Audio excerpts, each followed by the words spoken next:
The invitations were printed on heavy cream vellum, but for the Duke of Ashford, they felt like death warrants. It had been exactly 365 days since the fire that claimed the only woman who ever saw past his title. Everyone in London thought Camila was ashes. Everyone thought the Duke was merely grieving. They were wrong. Tonight, amidst the swirling silk and hushed whispers of the season's final ball, a ghost will walk through the doors. Betrayal runs deep in the Ashford bloodline, but love, obsessive, undeniable love, burns hotter than any fire. Prepare yourself. The truth about that night is about to shatter everything. The rain in London did not wash things clean. It merely made the grime slicker, turning the cobblestones into treacherous mirrors that reflected the gray soul of the city. For Johnny Blackwood, the Duke of Ashford, the rain was a constant companion, a rhythmic drumming against the windows of his carriage that matched the dull, throbbing ache in his chest. It had been a year since the fire at the old hunting lodge in Derbyshire, a year since the smell of burning timber and the agonizing scream of collapsing beams had seared themselves into his nightmares, a year since he had held a charred locket, gold with a small etching of a swallow on the front, and realized that Camila was gone. "Your Grace?" Johnny blinked, the fog of memory lifting slightly. He looked across the carriage at his valet, Thomas, a man whose face was etched with lines of worry that had deepened significantly over the last 12 months. "We have arrived, Your Grace," Thomas said softly, the collision of wheels against the curb. "I assumed you noticed." "I notice very little these days, Thomas," Johnny murmured, adjusting the cuffs of his coat.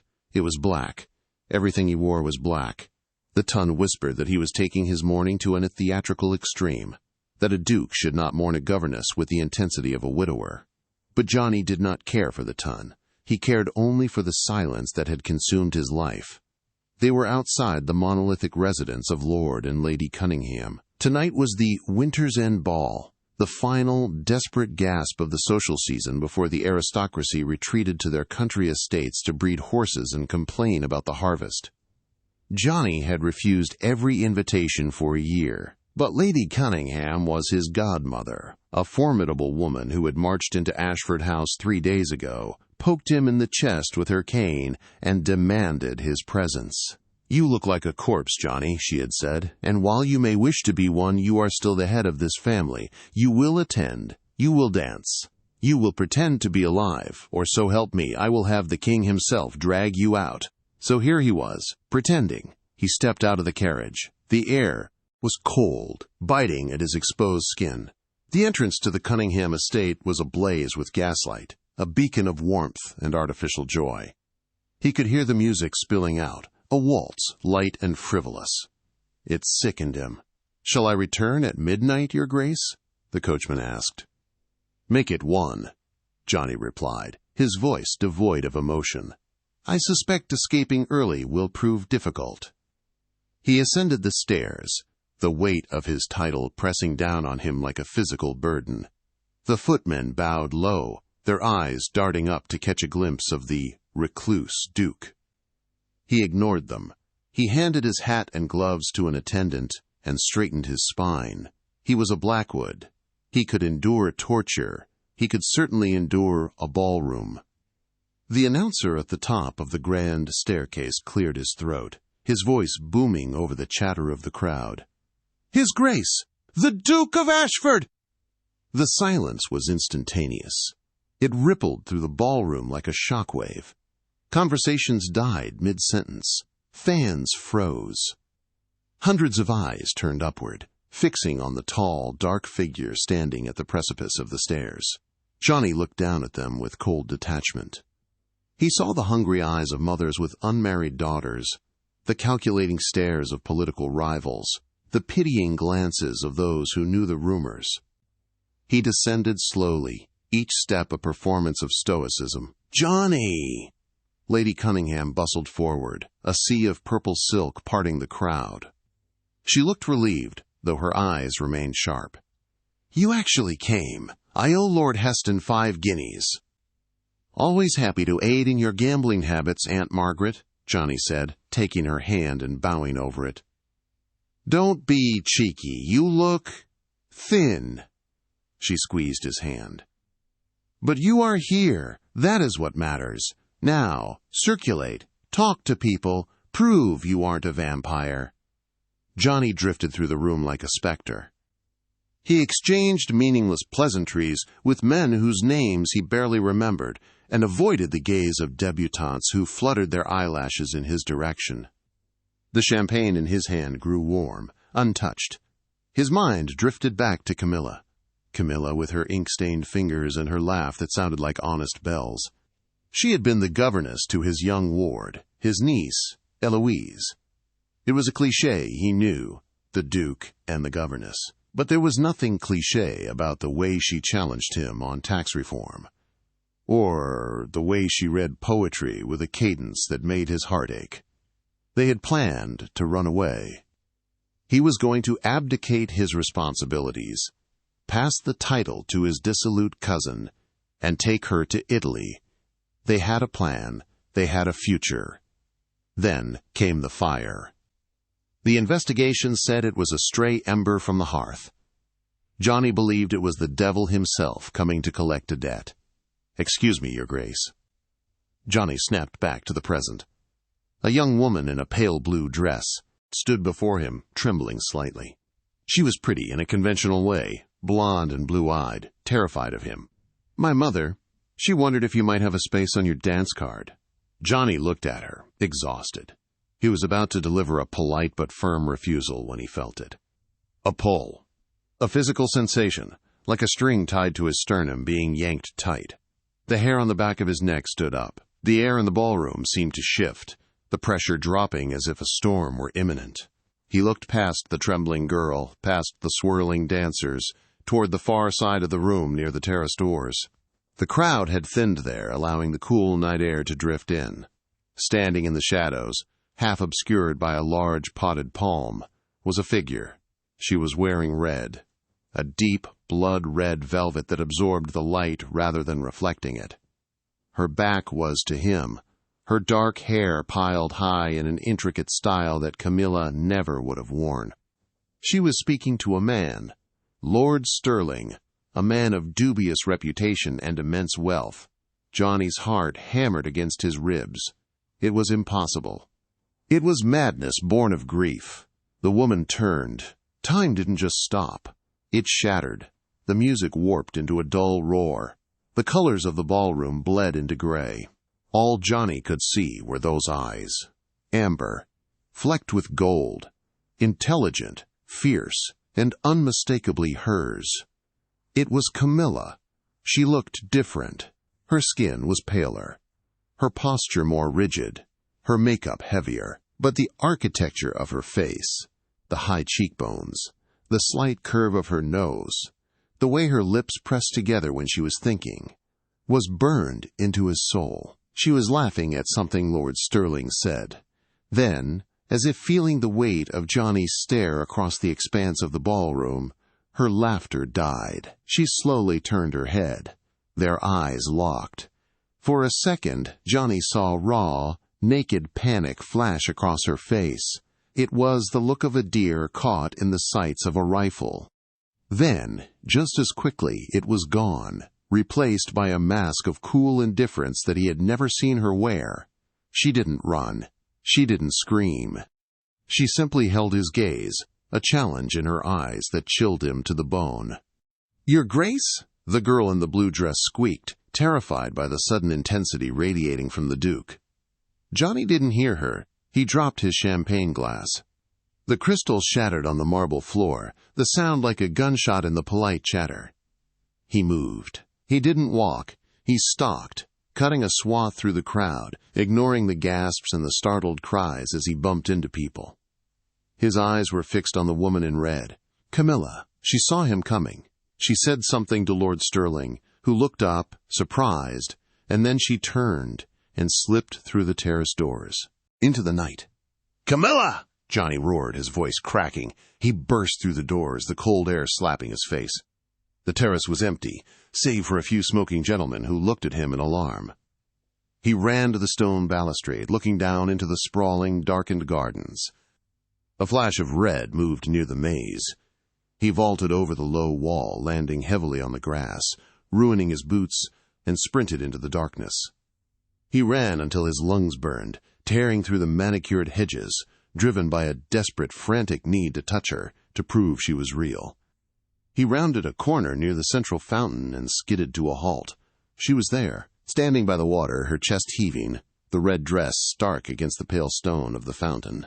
She wasn't running anymore, she was waiting. Johnny took a step forward, his hands trembling. "Camila?" he whispered, the name feeling foreign and wholly on his tongue. Is it you?" She looked at him, and for the first time in a year he heard her voice. But it wasn't the soft, melodic voice he remembered. It was hard, edged with jagged glass. "Camila is dead, Your Grace," she said, her amber eyes blazing. "My name is Genevieve, and you should have stayed in the ballroom." Johnny took another step, reaching for her. "I don't care what name you use. I buried you. I held your locket. Why? How?" "Stay back." She pulled something from the folds of her dress. It glinted in the moonlight. A small, pearl-handled pistol. She leveled it at his heart. "I am not the woman you think I am. That woman was a fool. She burned." "Camila," Johnny pleaded, ignoring the gun. "Look at me. It's Johnny." "I know who you are," she hissed, tears welling in her eyes despite the steel in her voice. "You are the man who watched me die. Or so you thought." "You have no idea what is happening, Johnny," she interrupted, her voice dropping to a terrified whisper. "You have walked into a trap. And if you don't leave right now, if you don't forget you saw me, we are both going to die for real this time." Suddenly, the crunch of heavy boots on gravel echoed from the path behind Johnny. "Genevieve!" a man's voice called out. Rough, commanding. Camilla's eyes widened. "Run!" she mouthed. "No." Johnny growled, stepping between her and the approaching footsteps. "I lost you once. I will burn the world down before I lose you again." He turned to face the intruder, his fists clenched, realizing too late that the nightmare hadn't ended a year ago. It had only just begun. The man who emerged from the shadows of the hedges was not a gentleman of the ton. He was immense, a wall of muscle squeezed into a suit that strained at the seams. His face was scarred, a jagged line running from his temple to his jaw, and he carried a heavy walking stick that looked more like a bludgeon. "Step away from the lady." The man grunted, his accent thick with the rough cadence of the East End docks. Johnny didn't flinch. He was a duke, bred to command, but he was also a man who had spent his youth boxing in gentlemen's clubs and brawling in places he shouldn't have been. "I believe the lady and I were having a conversation. Who are you to interrupt?" "I'm her protection," the man sneered. He looked past Johnny to Camila, or Genevieve as she called herself. "Baron wants you back inside. Now, he says you're drawing attention. The Baron." The title hung in the air, heavy and ominous. "I'm coming, Sabian," Camila said, her voice trembling slightly as she stepped out from behind Johnny. She holstered the small pistol, hiding it within the red velvet. "No." Johnny grabbed her wrist. The contact sent a shock through him. She was warm, solid, real. "You aren't going anywhere with him. You're coming with me." "Let go, Johnny," she whispered, her eyes pleading. "You don't understand." "Then make me understand," he shouted, tightening his grip. "A year, Camila. I have mourned you for a year. And you're here with a new name, guarding secrets with a pistol?" Sabian didn't wait for an invitation. He swung the heavy walking stick. Johnny saw the movement in his periphery and shoved Camila aside. He raised his arm to block, the wood connecting with his forearm with a bone-jarring crack. Pain exploded up his shoulder, but Johnny didn't cry out. He capitalized on the momentum, stepping inside Sabian's guard and driving a hard fist into the man's gut. Sabian grunted, doubling over, but he was made of iron. He recovered instantly, grabbing Johnny by the lapels and hurling him backward. Johnny crashed into the stone rim of the fountain, the breath driven from his lungs. "Stop it!" Camila screamed. She threw herself between them, her hands raised. "Sabian, stop!" If you hurt a duke, the Baron will have your head. And you know it. The entire city watch will be on us by morning. Sabian paused, his chest heaving, his fists clenched. He spat on the ground, eyeing Johnny with malice. He's seen you. The plan is compromised. I'll handle him, Camila said, turning her back on the brute to face Johnny. She knelt beside him, her hands hovering over his injured arm but not touching him. Johnny, listen to me closely. You need to go back to the party. You need to tell everyone you were drunk, that you saw a ghost, that you made a mistake. Do not look for me. Why? Johnny wheezed, struggling to sit up. Who is the Baron? She leaned in close, so close he could smell the jasmine perfume she always used to wear, a scent she hadn't changed, a tiny rebellion. The Baron is the man who owns me, and if you try to follow me, he will kill Eloise. Johnny froze. The blood drained from his face. Eloise? My niece? He knows everything, Johnny. He knows where she sleeps. He knows her governess. He knows your schedule. Tears spilled onto her cheeks now. The fire. It wasn't an accident. It was an extraction. He needed someone with my skills. My forgery skills. He took me. He staged the body. And he told me if I ever tried to contact you, he would burn Ashford House to the ground with everyone inside. Johnny stared at her, horror dawning. Camila hadn't just been a governess. Before she came to Ashford Hall, she had been the daughter of a disgraced engraver who had died in prison for counterfeiting. She had sworn she left that life behind. He's using you, Johnny whispered. He owns me, she corrected. He has a job tonight. A massive theft. I am the key. Once it is done, maybe I can find a way out. But not if you interfere. Genevieve, Sabian barked. Now! Camila stood up, wiping her face. The mask of Genevieve slid back into place. Cold, distant. Goodbye, Your Grace. Do not make the mistake of caring for a ghost. She turned and walked away, her red dress trailing on the gravel, disappearing into the darkness with the brute, Sabian. Johnny sat by the fountain, clutching his throbbing arm. The physical pain was nothing compared to the rage igniting in his gut. They had threatened his family. They had stolen the woman he loved and turned her into a prisoner. He stood up, swaying slightly. He looked at the spot where she had vanished. You think I'll let you go? He whispered to the night air. You underestimate me, Camila. He limped back toward the house. He wasn't going back to the ball to dance. He was going to find his carriage. He needed to get to London's underbelly. He needed information. And there was only one man who knew the secrets of the criminal elite. A man Johnny had saved from the gallows years ago during his reckless youth. Johnny entered the ballroom, ignoring the stares at his grass-stained breeches and disheveled hair. He found his aunt, Lady Cunningham. "Johnny!" she gasped. "What happened? You look like you've been in a brawl." "Aunt Margaret," he said, his voice deadly calm. "I need you to take Eloise to your country estate in Yorkshire. Tonight. Immediately." "What? Why?" "Johnny, you're scaring me." "There is a threat. I cannot explain. Just take her and go. Do not stop until you are behind your gates with armed guards." He didn't wait for an answer. He stormed out of the mansion, shouting for his carriage. Thomas, his valet, took one look at him and opened the door without a word. "Where to, Your Grace?" "Whitechapel," Johnny said, sinking into the dark leather. "Take me to the blind beggar. I need to speak to One-Eyed Jack." Thomas hesitated. "Sir, that is a dangerous part of town for a duke." "I am not a duke tonight, Thomas," Johnny said, pulling a hidden dagger from a compartment in the carriage door, a relic of violent days he thought were behind him. He tested the edge with his thumb. A drop of blood beaded on his skin. "Tonight, I am a man with nothing left to lose." The transition from the velvet-draped luxury of Mayfair to the grime-slicked cobbles of Whitechapel was like descending from heaven directly into the gullet of a beast. The gas lamps here were sparse, flickering behind layers of soot, casting long, dancing shadows that looked uncomfortably like grasping claws. Johnny sat motionless in the carriage, the pain in his arm a dull, throbbing reminder of his encounter with the brute, Sabian. but the physical pain was a grounding force. It sharpened his mind. For a year, he had been a ghost haunting his own halls.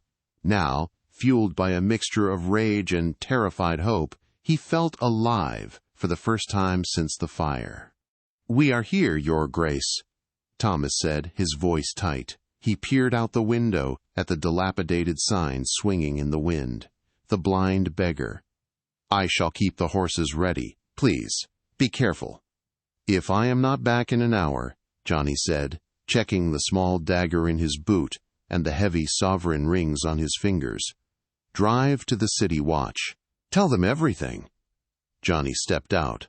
The air smelled of coal smoke, stale beer, and the copper tang of blood.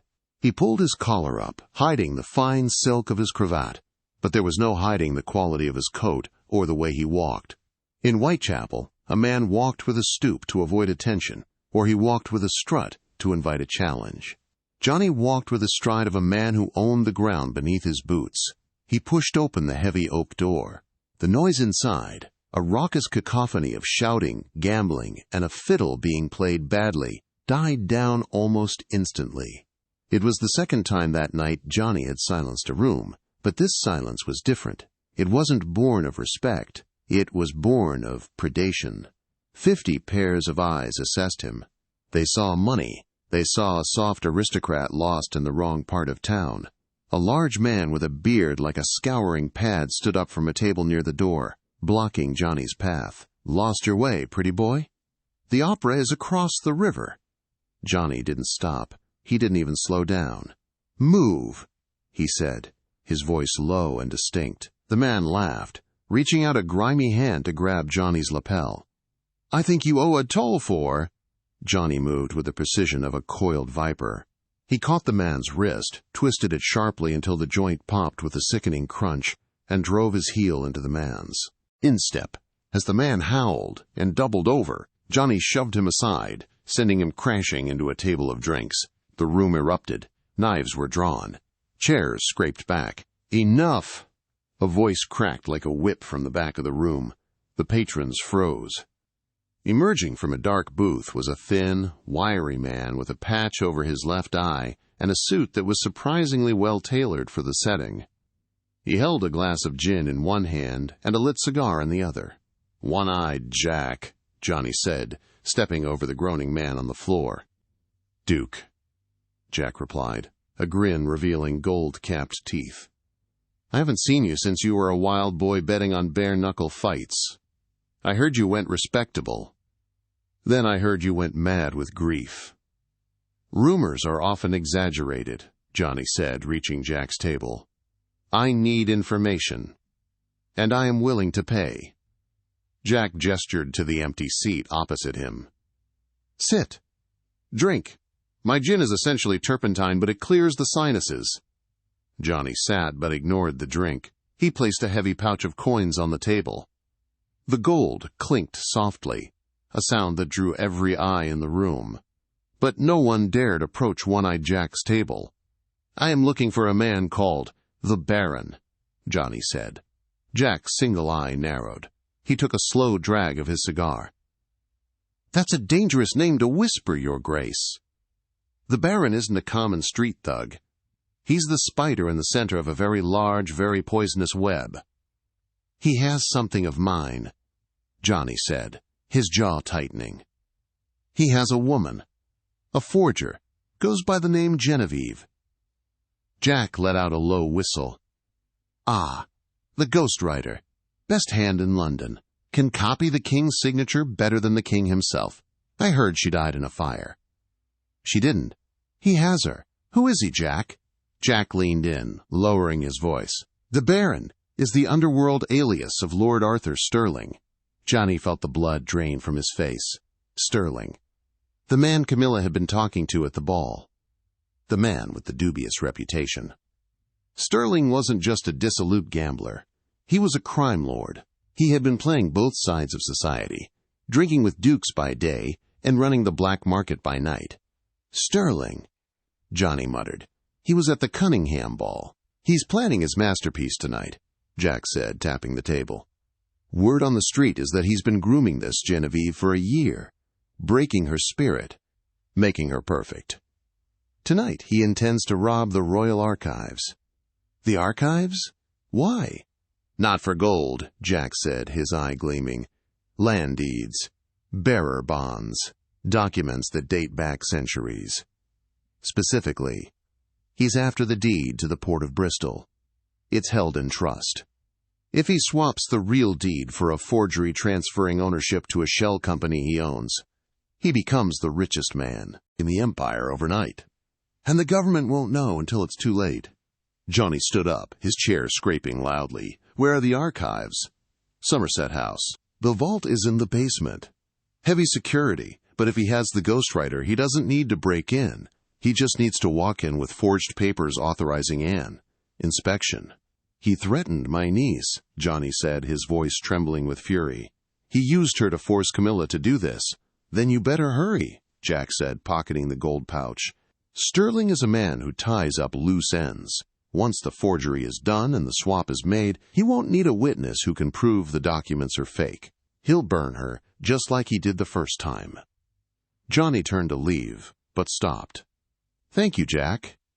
Don't thank me yet, Jack called out, raising his glass. Somerset House is a fortress. You're walking into a tomb, Your Grace. Johnny didn't look back. He marched out of the pub, the rain hitting his face. He had a name. He had a location. And he had a burning hatred that would reduce Lord Sterling to ash.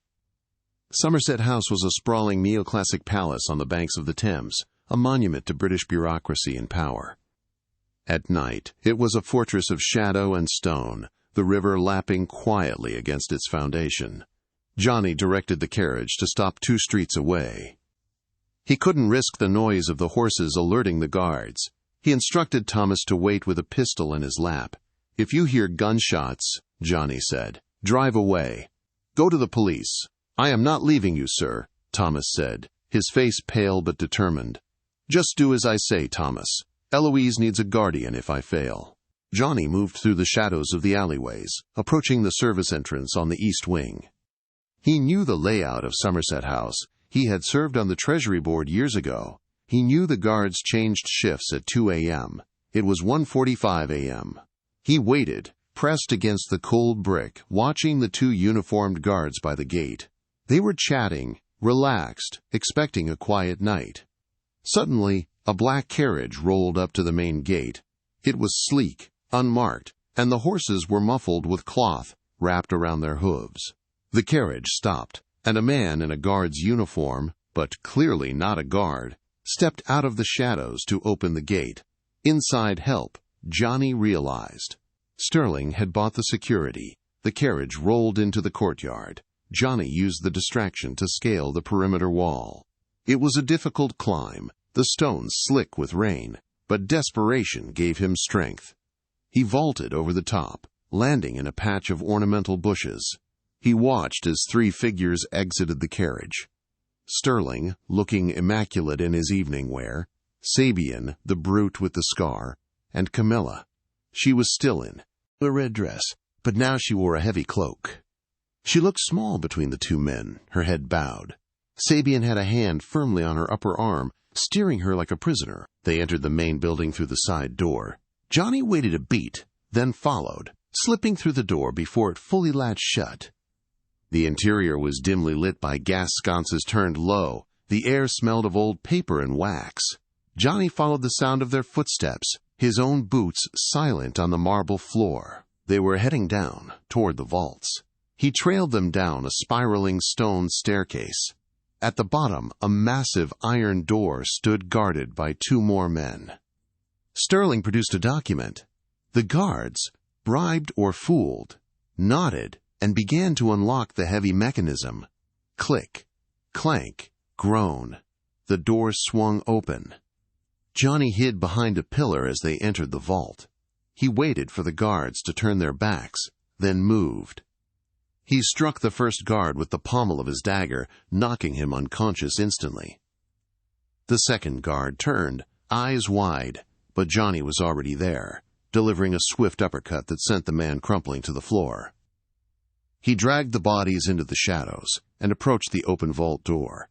Inside, the room was lined with floor-to-ceiling shelves packed with scrolls and leather-bound boxes. In the center was a large oak table illuminated by a single bright lamp. Camila sat at the table. Before her was a parchment, yellowed, ancient-looking. Beside it was a fresh piece of vellum that had been treated to look old. She held a quill, her hand hovering over the paper. Sterling stood behind her, one hand resting on the back of her chair, the other checking a pocket watch. "You have 5 minutes, Genevieve," Sterling said, his voice smooth and terrifying. "The ink needs to dry before we swap it." "The seal is complex," Camila said, her voice shaking. "If I rush it, the wax will crack." "If you don't rush it," Sterling leaned down, whispering in her ear, "I will send a telegram to my associate in Yorkshire. Your niece is there now, isn't she? Lady Cunningham's estate? It's a lovely wooden house, very flammable." Johnny's breath hitched. He knows. Sterling knew Johnny had moved Eloise. The man had spies everywhere. Camila sobbed once, a choked sound, and dipped the quill. "I'm doing it, please." She began to write. Johnny watched, mesmerized and horrified. Even under duress, her skill was supernatural.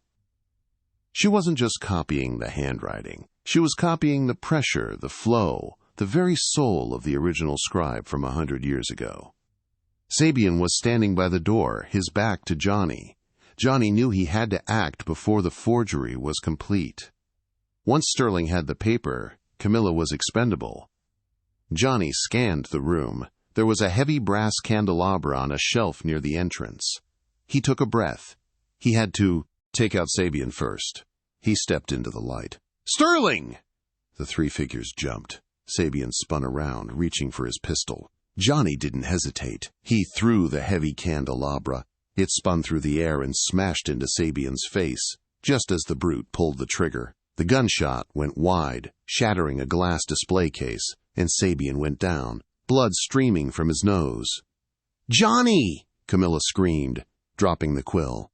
Sterling drew a sword from his cane, a thin, deadly rapier. He didn't look panicked. He looked annoyed.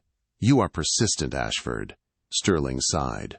"I suppose I should have killed you at the ball." "Get away from her," Johnny snarled, drawing his dagger. It was a pitiful weapon against a rapier, but he had no choice. "Run, Camila!" Johnny shouted. "No!" Camila stood up, grabbing the forged document and the real deed. She held them over the oil lamp on the table. "Stay back, Sterling, or I burn them both! You'll have nothing!"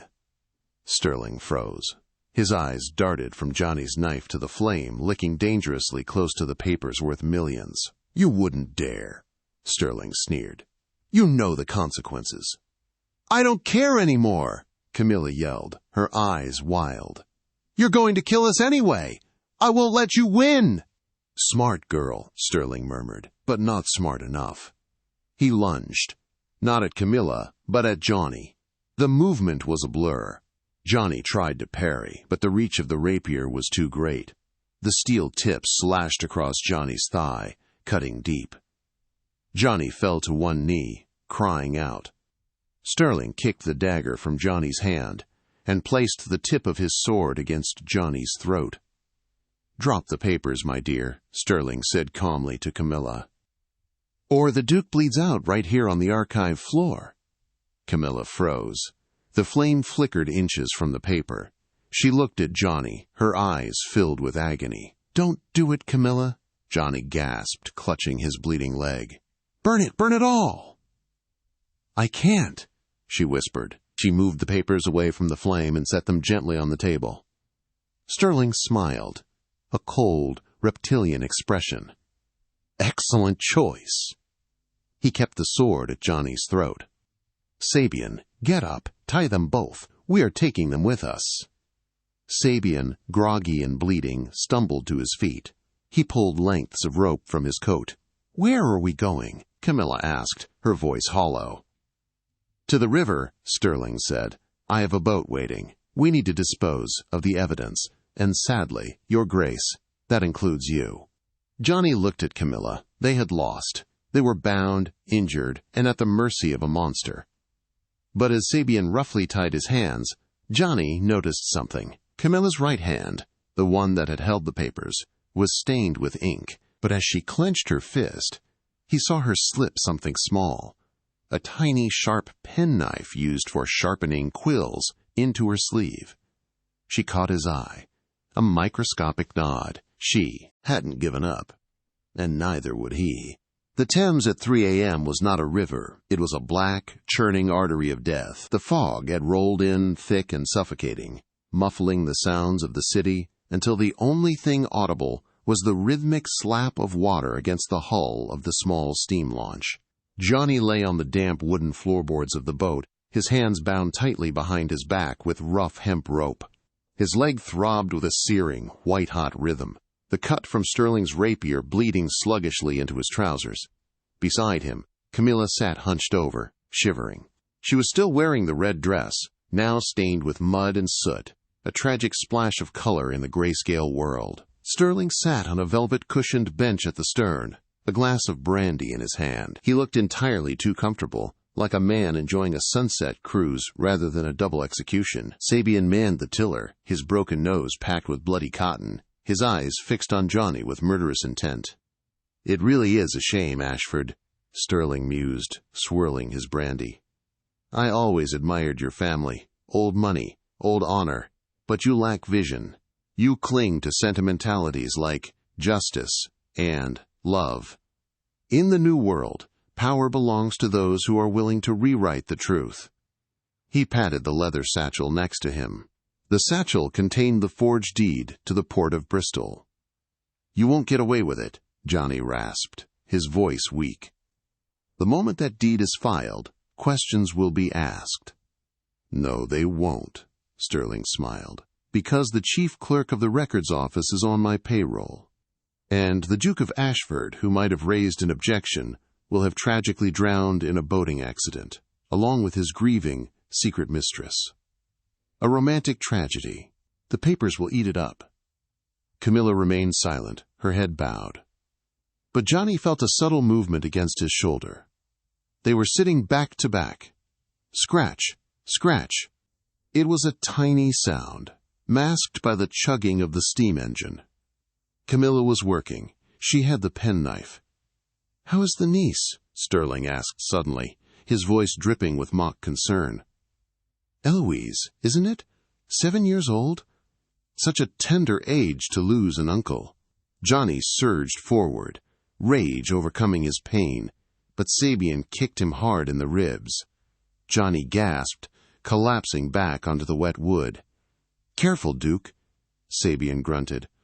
"I'm itching to throw you over while you're still breathing." "Nearly there, Sabian," Sterling said, peering into the fog. "Just past Blackfriars Bridge. The current is strong there. It will carry the bodies out to the estuary by morning." Snap. Johnny felt the tension in the ropes around his wrists vanish. Camila had done it. She had cut his bonds. She nudged him with her elbow. One sharp jab. "Wait." She began to saw at her own ropes. "You know, Genevieve," Sterling said, standing up and buttoning his coat, "you were the best investment I ever made. I shall miss your talent. But you know too much, and you carry too much baggage." He gestured vaguely at Johnny. Camila looked up, her amber eyes catching the light of the boat's lantern. "I have one question, Arthur," she said, using his first name with a surprising amount of venom. Sterling paused, amused. "A final request? Go on." "Did you check the ink?" Sterling frowned. "What?" "The ink," she repeated, her voice steadying. "The ink I used for the signature. Did you check which bottle I dipped the quill into?" Sterling's eyes narrowed. He looked at the satchel, then back at her. Doubt flickered in his gaze. It was standard iron gall ink. "I watched you." "You watched me, right?" she said, a cold smile touching her lips. "You didn't watch me mix the solvent. Iron gall ink is permanent, unless you add a specific concentration of lemon acid and vinegar. Then it fades. Within 4 hours, that signature will be invisible." Sterling froze. His face went pale. "You're lying." "Am I?" Camila challenged. Open the satchel. Look at the deed. It's been an hour. It should be graying already. It was a bluff. Johnny knew it was a bluff. Camila didn't have access to vinegar in the vault. But it was a brilliant one. Sterling panicked. He grabbed the satchel and fumbled with the clasps, his back to them for a split second. Sabian, too, looked distracted, glancing at his boss. Now! Camila screamed. Johnny didn't need telling twice. He scrambled to his feet, ignoring the agony in his leg. He didn't go for Sabian. He went for the lantern hanging on the hook. He smashed it against the engine block. The glass shattered. Burning oil splashed over the wooden deck and onto Sabian's coat. Sabian roared, batting at the flames on his sleeve. In the chaos, Camila launched herself at Sterling. She didn't have a weapon, but she had the element of surprise. She shoved him hard. Sterling, off balance and clutching the satchel, stumbled backward. He hit the low railing of the boat and teetered. "The deed!" Sterling shrieked, clutching the leather bag to his chest as he tipped over. He splashed heavily into the freezing black water. "Get them!" Sabian yelled, abandoning the fire on his coat to charge at Johnny. Johnny was ready this time. He grabbed a heavy boat hook from the wall. As Sabian lunged, Johnny swung the hook like a baseball bat. The metal connected with Sabian's knee, the only part of him not protected by muscle. There was a sickening crack. Sabian went down, howling. "Jump!" Johnny yelled to Camila. "The boat is catching fire!" The oil fire was spreading fast, licking at the fuel reserves. The small launch was becoming a bomb. Camila climbed onto the railing. She looked at the dark water, terrified. "I can't swim well." "I've got you," Johnny promised. He grabbed her hand, interlacing their fingers. "Trust me, Camila. Just like Italy." They jumped. The cold was a physical blow, 1,000 needles piercing their skin. The water was foul and heavy, dragging them down. They plunged into the darkness, the sound of the world muffled by the rush of the river. Johnny kicked hard, his injured leg screaming in protest, but he refused to let go of Camila's hand. He pulled them toward the surface. They broke the water, gasping for air. Above them, the boat was now fully ablaze, a floating pyre illuminating the fog. "Over there!" Johnny sputtered, pointing toward the muddy banks of the south side. "The pilings!" They swam, fighting the current. Johnny's strength was fading fast. The blood loss and the cold were sapping his energy. But Camila was kicking, too, her survival instinct fierce. They reached the rotting wooden posts of an old pier. Johnny shoved Camila up onto the mud, then dragged himself after her. They collapsed into the sludge, shivering violently, gasping for breath, coated in the grime of London. But they were alive. Johnny rolled onto his back, looking up at the smog-choked sky. He started to laugh. It was a dry, hacking sound, but it was laughter. We did it!" he wheezed. Camila crawled over to him, her teeth chattering. She wiped the mud from his face with her trembling hands. "You idiot!" she sobbed, collapsing onto his chest. "You stupid, wonderful idiot. You came for me. Always," Johnny whispered, wrapping his arms around her wet, shivering form. "I would burn the world twice over." For a moment, they just held each other. Two broken souls in the mud, while the burning boat drifted downriver, a Viking funeral for their old lives. They found refuge in a derelict warehouse near the tannery district. It was a wretched place, smelling of cured leather and rot, but it was dry, and it was out of the wind. Johnny had broken into a crate of rough wool blankets meant for export. They were scratchy and smelled of sheep, but they were warm. He and Camila sat huddled together in the corner, wrapped in layers of wool, their wet clothes hanging on a rusted nail to dry. Camila was inspecting Johnny's leg wound in the dim light of dawn creeping through the cracked roof tiles. "It's deep," she murmured, tearing a strip from her petticoat to bind it. "But it missed the artery. You'll limp, perhaps forever, but you'll live." "A small price," Johnny said, watching her face. The heavy makeup of Genevieve had washed away in the river, leaving behind the face of Camila, softer, freckled, real. "Is it true?" About the ink? Camila tied the knot tight, making him wince. She sat back, hugging her knees. No, I lied. The signature is perfect. It won't fade. Johnny closed his eyes, letting his head rest against the brick wall. Then Sterling has won. Even if he's wet and cold, he has the deed. He'll file it tomorrow morning. He'll own the port. He'll be untouchable. He thinks we're dead, Camila said. Or at least, he will hope so. He won't expect us to fight back. We can't go to the police, Johnny said bitterly. He owns half of them.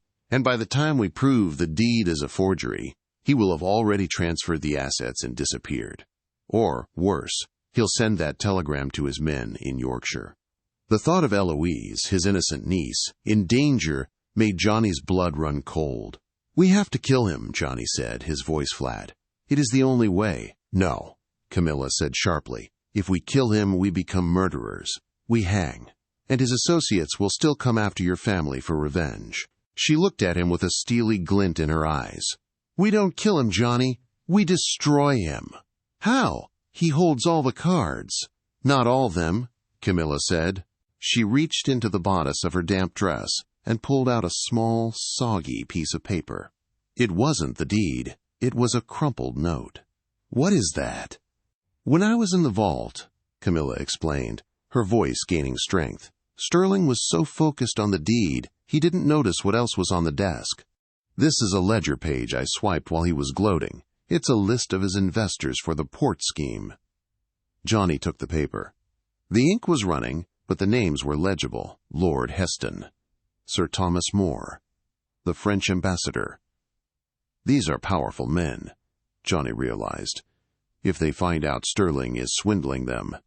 Sterling isn't just stealing the port, Camila said. He's planning to leverage the port to take out massive loans from the French banks, then default and flee to America. He's not just robbing the crown, he's robbing his own partners. Johnny looked at her, awe dawning on his face. If we show this to them, they will tear him apart, Camila finished. They will do the dirty work for us.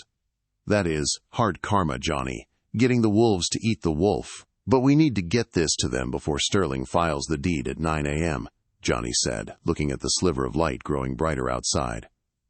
We have 3 hours. We look like beggars, Camila said, gesturing to their muddy state. We can't walk into a gentleman's club. Johnny stood up, testing his leg. It held. I know a place nearby, an old safe house my father used for. Less than savory liaisons.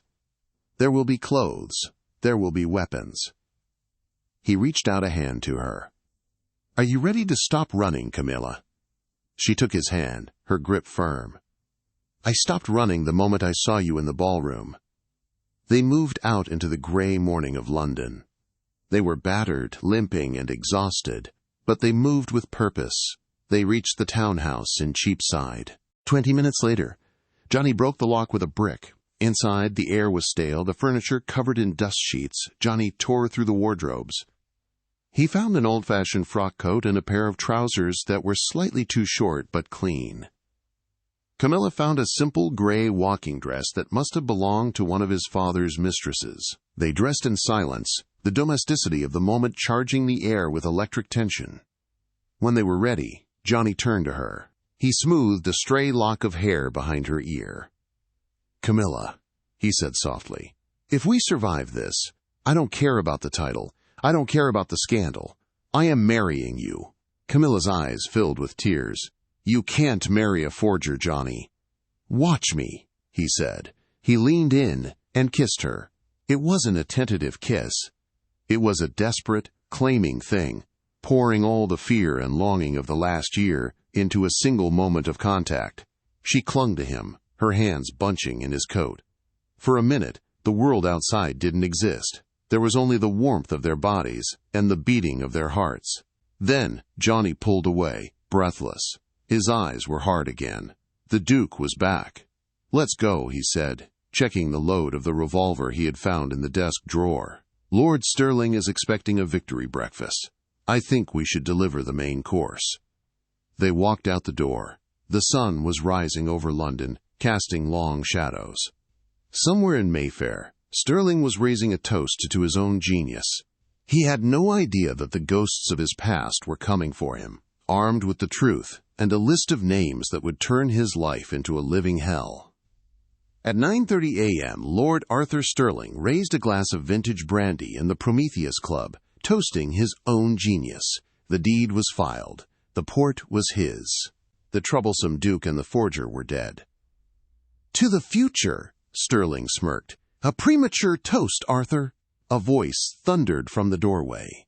Sterling's glass shattered on the floor. Johnny stood there, limping, water still dripping from his coat, his eyes burning with cold fire.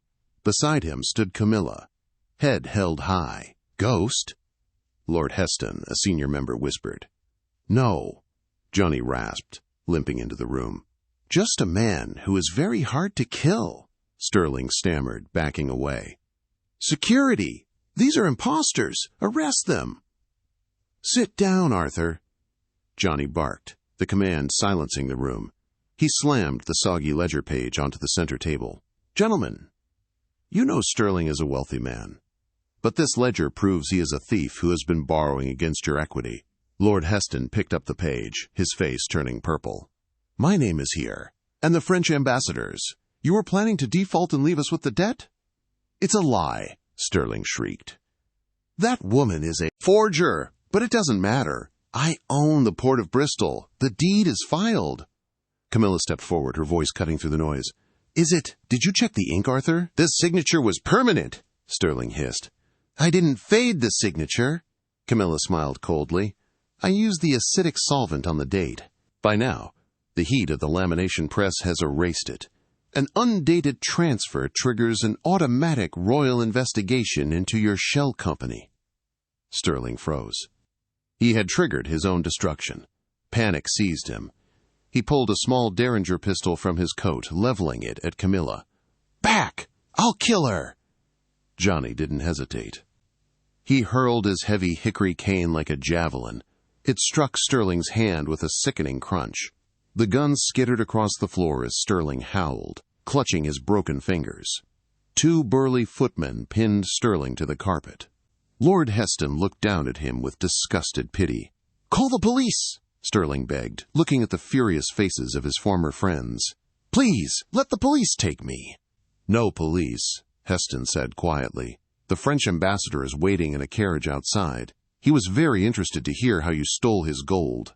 Sterling screamed as he was dragged out the back door, handed over to the very wolves he had tried to swindle. It was the hardest kind of karma. Johnny turned to the stunned room. "My lords, allow me to introduce Camila, the future Duchess of Ashford." Heston hesitated, then bowed deeply. "Your Grace." Camila wept softly, leaning into Johnny. They had walked through fire and water, and they had won. "Take me home, Johnny," she whispered. "Let's get Eloise first," he replied, kissing her forehead. Hand in hand, they walked out of the club and into the warm, golden light of a new morning. What a journey! From the ashes of a tragic fire to the icy waters of the Thames, Johnny and Camilla's story proves that true love is the only force stronger than vengeance. Lord Sterling thought he could rewrite the truth with ink and fear, but he forgot that karma always keeps its own ledger, and the debt is always collected in the end. Sterling faced the ultimate hard karma, handed over to the very wolves he tried to feed, while Johnny and Camila proved that you don't need a title to be noble, just a brave heart. If this story kept you on the edge of your seat, please hit that like button. It helps us bring more dramatic tales to life. Share this video with a friend who loves a good historical romance with a twist. And if you haven't already, subscribe and ring the bell so you never miss a story. What would you have done in Camila's place? Would you have burned the deed or used the invisible ink? Let me know in the comments below. Thanks for watching, and see you in the next story.